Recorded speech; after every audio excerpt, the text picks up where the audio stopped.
Mambo vipi mtazamaji wa Bongo Plus TV na 96 Linki, karibu sana kwenye exclusive interview. Mimi naitwa Victor Madaha, kama kawaida kabisa.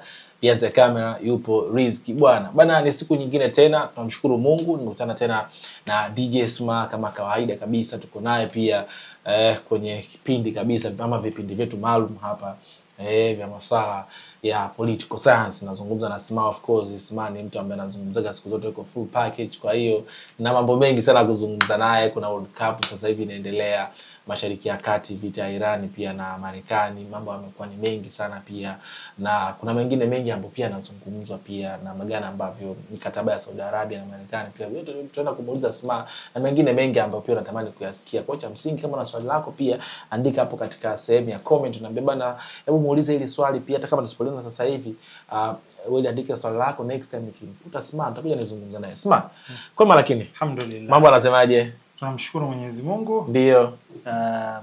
Wazima, nilikuwa naumwa kidogo lakini nimerecover sasa hivi alhamdulillah. Pole sana bana. Hoi hoi tu. Tunakimbizana. Leo nilikuwa niko darasani. Tangia jana unachelewa kulala, unaamka nini, lakini all in all tunamshukuru Mwenyezi Mungu. Kabisa kabisa. Yes. Safi. Leo nimependa hii set hii, nikasema tumezoea tumwekee ya Fuse studio huku. Nikasema bwana, kutokana na ubora studio ambayo umetutengenezea sisi, kuna haja pia ya kuwekea hii set pia waione. Nadhani tutambia hii set imekaje hii, si ndio? Ni moja ya matunda ya darasa ambayo nimeanza kujifunza. Mimi huwa napenda sana nikifanya kitu nikifanye kwa ubora. Ndio. Na ndio maana studio tumejitahidi na ubora, na bado tuko kwenye process ya kuendelea kuiboresha, kukamilisha. Nimeingia darasani course ya siku 3 kwa sababu ya lighting. Kwa hiyo haya ni matokeo pia ya baadhi nilichojifunza kwa walimu, lakini kadri siku zinavyoenda tutakuwa tunaboresha mdogo mdogo. Kabisa kabisa. Yes. Sema mambo ya noise cancellation. Ngoja niweke hivi. Yes, hapo. Sma, tuanze na World Cup imeisha. Najua mimi sikupata time. Nilikuuliza tu mwanzo kwamba uko timu gani? Ukaniambia timu zako. Na sasa hivi World Cup imeisha. Sikupata time nzuri ya kuzungumza naye baada ya kuisha World Cup, lakini nataka nipate take yako pia. Yamekuwa ni mashindano ya aina gani hasa kwa wewe ambao umeyaona? Nadhani naweza kama mashindano ya ovyo kabisa World Cup kwa kutokea. Mimi kwa kushuhudia. Kwa sababu kwanza mpira ni mpira, sheria za mpira na michezo hazitakiwi kuingia na siasa, lakini mechi World Cup ilikuwa ina siasa nyingi sana. Tuliona refa wa Somalia alirudishwa japokuwa ndio refa bora wa World Cup. Tuliona mchezaji wa Iraq pia wengine kurudishwa. Tuliona Iran ambaye mechi zake karibia zote zilikuwa zinachezwa Marekani, lakini alizuiwa kulala Marekani, akawa anaishi Mexico. Kwa hiyo anaenda anacheza World Cup, akimaliza narudi. Kuna wachezaji wengi ambao kina Senegal na nini walikuwa wanafanywa check up zaidi ya masaa 7. Kwa hiyo kulikuwa kuna vitu vingi sana, lakini kulikuwa kuna siasa kuingilia mpaka kwenye maamuzi. Mchezaji wa Marekani alipewa kadi nyekundu, Trump akampigia Infantino, ikabidi waigeuze, na EU walileta complaint kubwa sana. Kwa hiyo kumekuwa kuna vitu vingi sana ambavyo vimeivuruga hii World Cup kuhusiana na upande huo. Na ni World Cup ambayo imechezwa kipindi ambacho pia kuna vita vinaendelea. Trump yuko kwenye vita na huwa watoto huku Iran huko. Alafu amepewa tuzo ya FIFA ya amani, yani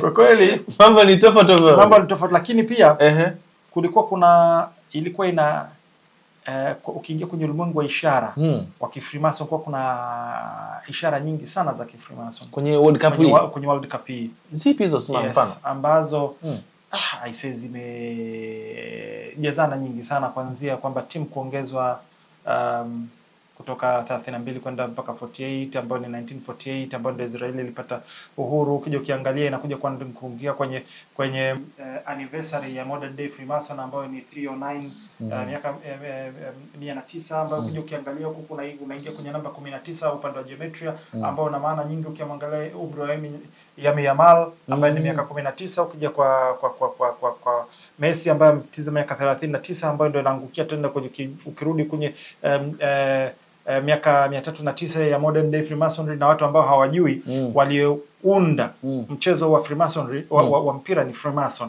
Na makala ambayo yako pale kwenye YouTube channel yangu, wanaweza wakaenda wakaangalia. Lakini jinsi ambavyo Messi alimbaptize. Nikisema mbaptize inamaanisha alimbatiza Yamal. Sio bahati mbaya kwamba kuonesha anamuogesha.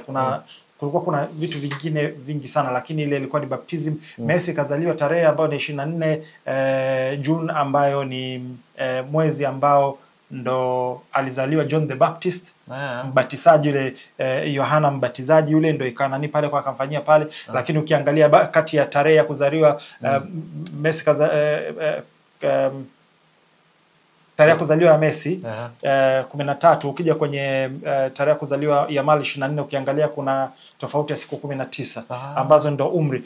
Mara kwanza World Cup anaicheza Messi ilikuwa ni alikuwa amevaa jezi ya mgongoni namba 19, ambayo ndo Yamal pia anakuja kucheza na namba 19. Namba 19 ina maana yake, ukiingia kwenye tangazo la Adidas ambalo ndo wadhamini wote wawili, kuna sehemu ambayo inaonekana goat ambaye mbuzi anapanda pale. Kwa hiyo kuna mmoja mzee anapanda pale, chini yake imeandikwa namba 10. Namba 10 ndo ile namba 19 ambayo Messi alikuwa amevaa, lakini ni 9 jumlisha 1 ile, unaona 19. Kwa hiyo ukibadilisha 9 jumlisha 1 unapata 10 ambayo ndio ile pale. Lakini inaonyesha kuna kambuzi kadogo kana kuja kwenye uwanja kuja kucheza, ambayo ni 19 mule ndani. Kwa hiyo na hata tarehe ambayo ilichezwa tarehe 24 mwaka huu na vitu kama hivyo. Kuna vitu vingi sana kwenye wakati kina Shakira walikuwa wana perform, kuna vitu vingi walikuwa wanaongelea kule, Set It On Fire na vitu kama hivyo. Ukiangalia Spain sasa hivi kuna moto unawaka. Ukiangalia Argentina kuna moto mkubwa sana pia unawaka pia kule. Lakini pia kuna Justin Bieber, jinsi alivyotambulishwa kutambulishwa kama Justin Bieber, alitambulishwa kama JB, ambao ukiingia kwenye nani za Freemason ambayo Jack Bibbs, ukiangalia zile boas ni zile nguzo mbili ambazo pia unaweza kaenda kwenye Twin Towers ambazo ni 9/11. Sasa kulikuwa kuna ishara nyingi sana pale, lakini ukienda ukiangalia kwenye ile The Economist ambao wanatoa utabiri, ilionekana kuna mchezaji anapiga mpira huku pembeni ambaye kavaa nyekundu. Wengi walitafsiri kama ni Cristiano Ronaldo, lakini ukiangalia La Roja ambao ukitamka wenyewe, lakini sisi tunatamka kwa lafzi yetu ambayo ni La Roja, ambayo ndo Spain. Katika lugha ya Kireno maana yake ni nyekundu. Kwa hiyo yule aliyevaa jezi nyekundu alikuwa ni kwenye ile mchoro wale walidhani Cristiano Ronaldo, lakini Yamal ambao ndo timu yao ya mpira inaitwa La Roja au La Roja, ambayo ndo kiende inakuwa kwenye nyekundu, ambayo ndo inatabiria hivyo. Kwa hiyo kwa bingwa. Yes, kwa hiyo kuna vitu vingi sana ambavyo ukiingia, kulikuwa kuna tangazo lingine la Lego ambao kulikuwa kuna Cristiano Ronaldo, kuna Messi, kuna Mbappe, lakini pia kuna Vini kuna World Cup pale.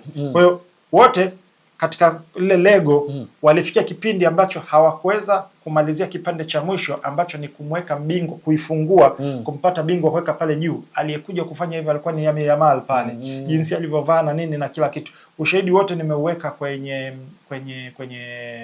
kuna makala ambayo nimeyatoa part 1 yuko na naandaa part 2. Kwa hiyo kuna ishara kubwa sana, lakini inatabiria kwamba mwaka baada ya World Cup hii kwenda kule kuna vitu vingi sana ambavyo vinakuja, na ina mahusiano na tetemeko la ardhi ambayo tuliongelea juzi last time Venezuela. Yes, na ina uhusiano na David Beckham pia kuoneka na kula red wine. Umeona David Beckham ambaye yuko kwenye Epstein Files, lakini pia Messi ametajwa kwenye Epstein Files mara 11. Messi? Yes. Yuko kwenye katajwa kwenye Epstein Files pale. Yeye, Tiger Woods, Jordan na wengineo wako mole ndani. Kwa hiyo hivi vitu sio bahati mbaya kwa mwingine ambaye hana capacity ya kuvifikiria vitu kwa undani, anaweza kachukulia kama ni mchezo wa mpira umechezwa umemalizika, mambo yanaendelea. Lakini kwa watu ambao wanajua geometry, hata kwenye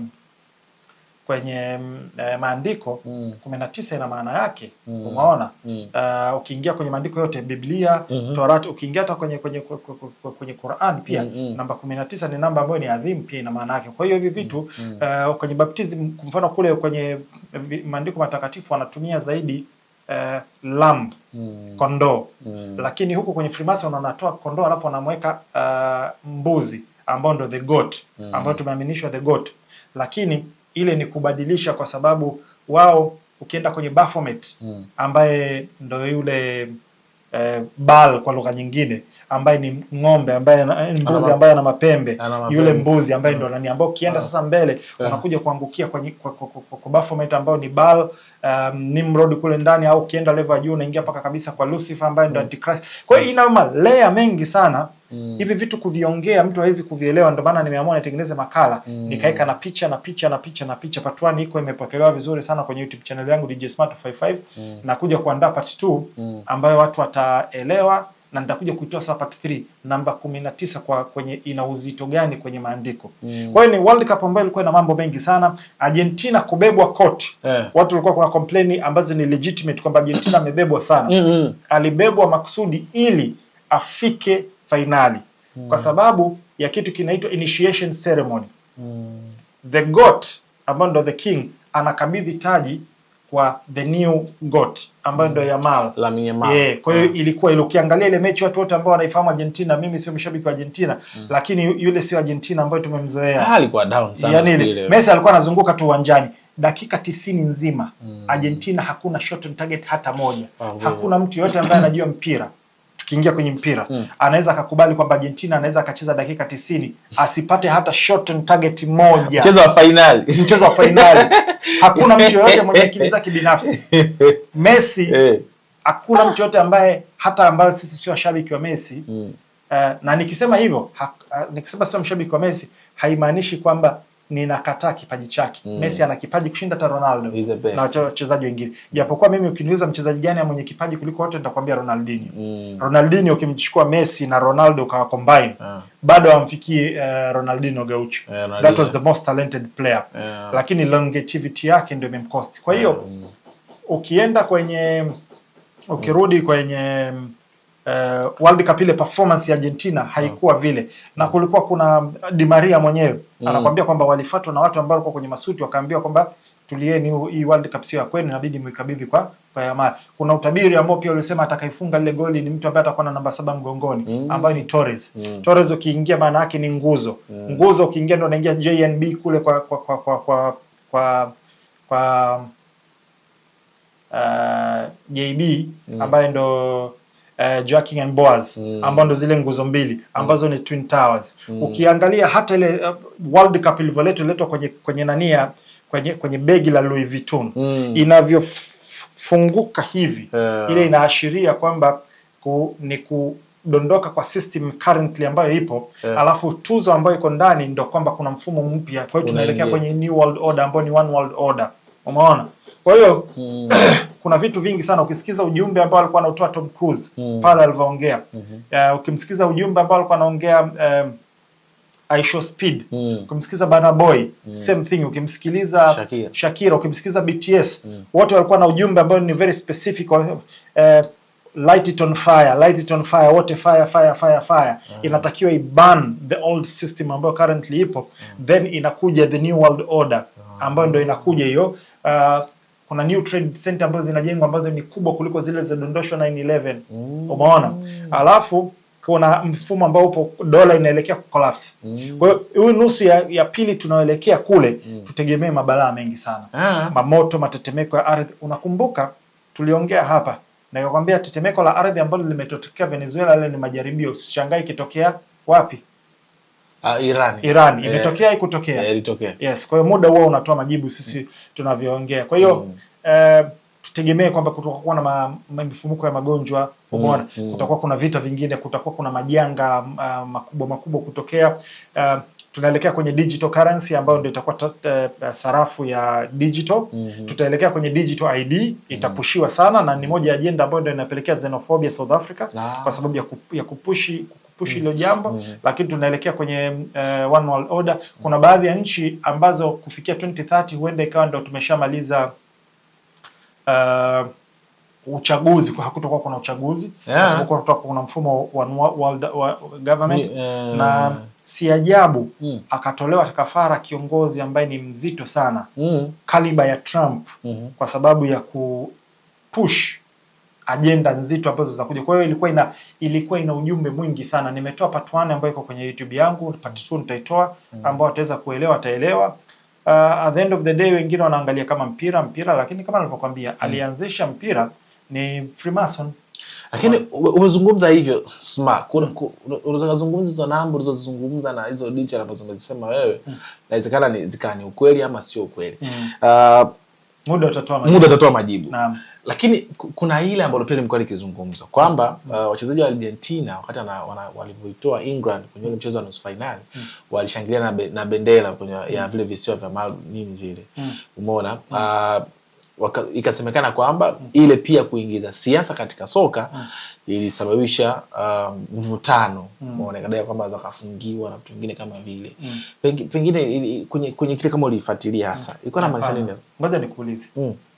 Ni wachezaji wangapi ambao hata kwenye World Cup walikuwa na bendera ambazo ni za kisiasa? Wapo ambao hujakutana walikuwa na mataifa yao. Lamine Yamal baada ya kushinda kule La Liga si alionyesha bendera ya Spain. Kuna wengine si wameonyesha bendera kuna wengine walikamatwa kabisa na bendera ya Iran ile. Umeona? Hiyo yani sio sababu. Yani kutoa political statement zipo na zina haya. Ngoja nikupe wewe mfano. Nakupa option. Unaweza ukashinda World Cup. Au nikakufungia miaka 10. Na World Cup iko mbele ya macho yako, utachagua ipi? Uiache World Cup ambayo iko mbele ya macho yako, hii hapa unaiona kabisa, nikikaza nachukua, alafu liwalo na liwe, au unachagua vipi? Lazima nichukue hii. Liwalo na liwe, lakini World Cup naiona hapa, unitishia kwamba nitafungiwa. Amna. Yani kulikuwa kuna vitu vingi ambavyo haviko sawa, yani of course hata rais wao hakuhudhuria, walishajua kinachokuja. Diego Simeone pia alikuwa hakosi pale, wachezaji wengine ambao pia walikuwa kina Lautaro na wengine ambao walikuwa pale. Yani kulikuwa kuna vitu ambavyo viko behind the scene, ujumbe wa Messi. Yani wao walitakiwa wafike pale alafu waishie pale. Hiyo ndio ilikuwa, that was the plan. It's like nafikiri kama ni script hivi. Ujue World Cup iliyopita bingwa ambaye ni 2018 ambaye alikuwa ni French, Ufaransa. Alifika pia finali kwenye mchezo wa uliopita ya 2022. Aliingia finali na Argentina. Na alikuwa na uwezo kabisa. Uliona ile piga nikupige tatu mpaka anapiga finali, anapiga hat-trick pale. Alafu nataka kuniambia Argentina hii ndo. Kwa hiyo kulikuwa kuna vitu ambavyo mchezo una script na una mambo yake, na kuna watu wana run behind the scene. Na actually ambali hatujaingia hata kusema teknolojia ilikuwa inatumika kwenye mpira. Ule mpira kulikuwa kuna uwezo, achana na VAR. Kulikuwa ule mpira kulikuwa teknolojia yake ya kuweza kucontrol ule mpira. Ukate vipi kona, uendeje, uzunguke, video zipo za kutosha, mtu ambaye anaweza kaja na nini. Kwa hiyo ilikuwa ni moja ya World Cup ambayo ilikuwa haiko kimichezo kabisa. It wasn't simply about the football. Kwa nani mchezo mpira wenyewe unavyotengenezwa, teknolojia inavyozidi kuzidishwa ile. Yes, walikuwa na uwezo wa kucontrol mpira. Yes. Kumbe. Kwa hiyo kuna vitu ni vingi. Yaani World Cup hii haikuwa about football. Yaani kulikuwa kuna mambo mengi sana huko nyuma ambayo hivi unajua tangia World Cup imeanza kulikuwa kuna VR 28 katika michezo ya Argentina. Hakuna hata moja ilikuwa dhidi ya Argentina. Zote zilikuwa dhidi ya hizo timu zingine. Wamelalamika wengi sana kusema kweli kwenye na hata ukiangalia kwenye kadi nyingi wamepewa kwenye finali. Argentina amepewa kwenye finali. Argentina wamepewa nyekundu, wamefanya yani ukiangalia unaona finali VAR ilikuwa upande wao kabisa kwa sababu that was the script. Lakini kwa kumalizia hasa kwa mashabiki wa Ronaldo, wengi waliamini kwamba World Cup hii Ronaldo ataenda kubeba kombe la dunia. Ukiangalia pia Portugal imekuwa ni timu ambayo imebeba kombe makubwa tu hapa katikati, hasa Euro ile, kombe la ligi la ndani la Ulaya walibeba pia, waliwafunga wale Spain ya wenyewe wale waliwafunga. Ukiangalia pia kuna watu walisema kwamba kifo cha Diego Jota yule namba 20 pia kuelekea kwenye kombe la dunia pia. Wengine walisema kwamba kitendo cha Ronaldo pia kumtembelea Donald Trump pia alienda, tunakumbuka mwaka jana Ronaldo alienda kuonana na Trump pia. Wakaka na connection nasema kwamba inawezekana awamu hii Portugal kabeba kombe la dunia, lakini ilivyoanza tu World Cup unaiona kabisa ni Portugal iko disorganized. Yaani iko tofauti, yaani uwanjani wanapocheza huwaelewi. Yaani ni vitu tofauti. Ronaldo kaangushwa na wachezaji wenzie. Yani wale wachezaji wenzie hawakuthamini mchango wake, wanaamini kama labda ndio ameshaishiwa ni za mazao na alihujumiwa na wachezaji wake wenyewe. Hawakumthamini kwa mchango wake mkubwa ambao ameweka, tofauti na Messi anavyothaminiwa na Argentina kwa mchango wake tofauti. Na hivi uliona siku ambayo anatangazwa Neymar, kocha alivyotaja jina jinsi ya Brazil ilivyokuwa, unaona jinsi wanavyothamini wachezaji wao. Lakini kwa Portugal haikuwa vile, japokuwa amejitoa sana. Kabla ya Ronaldo alikuwa hajawahi kushinda tuzo hata moja. Tuzo zote ambazo wanazo za kimataifa ni baada ya kuwa na Ronaldo. Play a very big part. Kwa hiyo at the end of the day, Ronaldo has been a fighter. Umri umeenda, lakini mwili wake bado unaruhusu kuendelea kuperform. Ila thamani yako wewe inategemea na watu uko wapi. Wewe unaweza kuwa unafanya kazi kampuni ambayo hakuthamini kabisa, ila ukaenda sehemu nyingine ukathaminika. Na mimi ndo formula yangu, go where you celebrated. Mimi sing'ang'aniagi iwe ni mshikaji, iwe ni mpenzi, iwe ni kampuni, iwe ni biashara, iwe sehemu yote ambayo nikiona tu I'm unwanted au sithaminiki, I walk away. Kwa hiyo hata siku moja pia nawashauri watu usikae sehemu ambayo hauthaminiki. Yes. Okay. Alikuwa ni maoni ya DJ Sma kuhusiana na kombe la dunia, na nadhani mwenye kuelewa ameelewa pia, lakini kwa sababu natamani kuna figa ambazo Sma alikuwa anazungumza hapa, kodi ngumu sana. Kuna makala ambayo ameiandaa, unaweza kaenda kwenye YouTube channel yake ya Fuse DJ Sma, ukaingia kule utaiona. Mimi of course kabla ya kuja kwenye interview nimeisikiliza. Kwa hiyo nimepata baadhi ya maswali kutokea mle. Umeelewa lakini yaani bila kuiangalia, ukisikiliza tu nikikwambia huwezi kunielewa. Nadhani pia kwa wewe ambaye unatamani kupata vitu ndani kule, nenda kaitazame, pia ni kitu kizuri sana.